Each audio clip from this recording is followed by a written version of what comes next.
खुशियों का खाता। 1 साल की डेटिंग के बाद आखिरकार आज उसकी शादी हो गई। ज्योति आज बहुत ज़्यादा खुश थी। उसकी नई जिंदगी की शुरुआत थी आज। शादी की सारी रस्में खत्म हो गई थी और अंत में एक वेडिंग पार्टी ऑर्गेनाइज की गई थी। शादी के कीमती से कीमती तोहफे उन्हें मिले थे, लेकिन माँ ने कुछ अलग ही तोहफा ज्योति को दिया था। माँ ने ज्योति को एक नई बैंक की पासबुक दी और कहा, बेटा यह सेविंग अकाउंट मैंने तुम्हारे नाम पर खोला है और इसमें 1 लाख जमा कर दिया है। माँ ने आगे कहा, मेरी प्यारी बेटी, इस पासबुक को लो और इसमें अपनी शादी की उन खूबसूरत यादों की तरह रखो जो तुम्हें ज़िंदगी भर याद रहेगी। जब जब कुछ अच्छा और यादगार तुम्हारी ज़िंदगी में घटे तो इसमें कुछ रकम जमा कर दिया करना, और यह रकम किसी कारण से जमा कर रही हो वह ज़रूर मेंशन करना।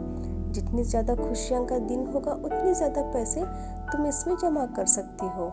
पहली राशि मैंने तुम्हारे लिए जमा कर दी है। अब इस आगे तुम्हें अपने पति के साथ बढ़ाना, और जब कोई सालों बाद तुम्हें इसे देखोगे तो तुम्हें पता चलेगा कि तुमने अपने जीवन में एक दूसरे से कितनी खुशी के पल साथ में जिए हैं। ज्योति ने बाद में यह बात अपने पति को भी बताई। दोनों को यह सुझाव बड़ा ही पसंद आया और अब वो दोनों ही उस वक्त का इंतज़ार करने लगे जब इससे खाते में कुछ पैसे जमा कर पाए। महीनों बाद उनकी पासबुक में कुछ इस तरह से देखने लगी। 18 जन 5,000 शादी के बाद पति का पहला बर्थडे मनाया। 14 फेब 20,500 पत्नी को नौकरी मिली।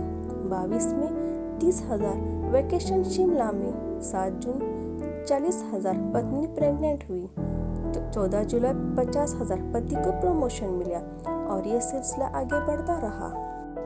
पर जैसे जैसे समय बीतने लगा, साल बढ़ने लगे, दोनों में झगड़े होने लगे। छोटी छोटी बातों पर वे अक्सर एक दूसरे के साथ बहस करते, कभी कभी बिना बात के ही झगड़ना लगते। धीरे धीरे दोनों के बीच बातें बंद हो गई। वह दोनों ही अब अपने शादी के फैसले पर पछताने लगे। दोनों को ये ऐसा लगने लगा कि उन्होंने दुनिया के सबसे घटिया इंसान से शादी की है। शायद उनके बीच का वह प्यार कहीं गुम हो गया है जो पहले था। एक दिन ज्योति ने अपनी माँ से बात की। माँ, अब हम साथ नहीं रह सकते। हम दोनों ने ही यह फैसला लिया है कि अब तलाक लेकर अलग हो जाएंगे। मुझे समझ में नहीं आ रहा कि मैंने ऐसे इंसान के साथ शादी करने का फैसला कैसे लिया था। उसकी माँ ने कहा, बिल्कुल, इसमें कोई बड़ी बात नहीं है। तुम वही करो जो तुम्हारे दिल कहता है। अगर तुम दोनों ही साथ नहीं रहना चाहते हो, अलग होने में ही भलाई हो। लेकिन उससे पहले एक काम करो।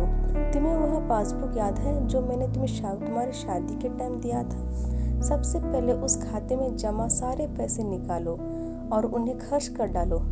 तुम्हें ऐसी कमज़ोर शादी का कोई भी रिकॉर्ड नहीं रखना चाहिए।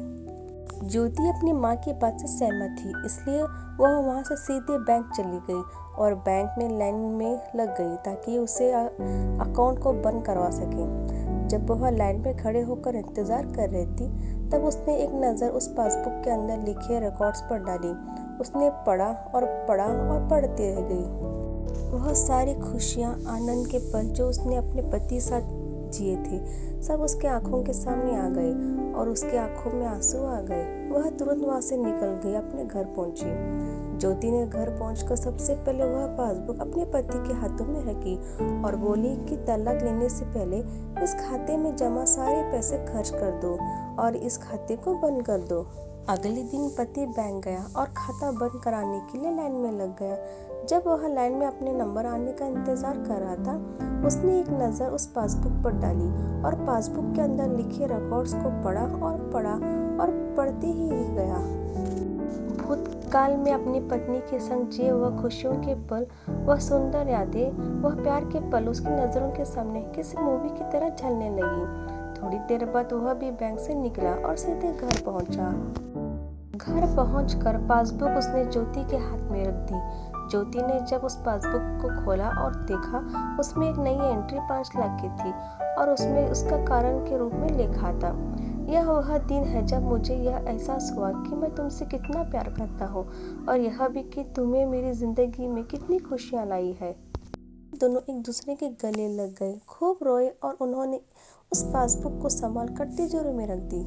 दोस्तों, जिंदगी में गिरना कोई बड़ी बात नहीं। जब आप किसी भी कारण से गिरते हो तो आपको हमेशा कहाँ गिरे हो, उससे ज़्यादा गिरने से पहले आप कहाँ थे, वह याद रखना चाहिए। गलतियों को सुधार कर आगे बढ़ने का नाम ही तो जिंदगी है। Please subscribe to channel.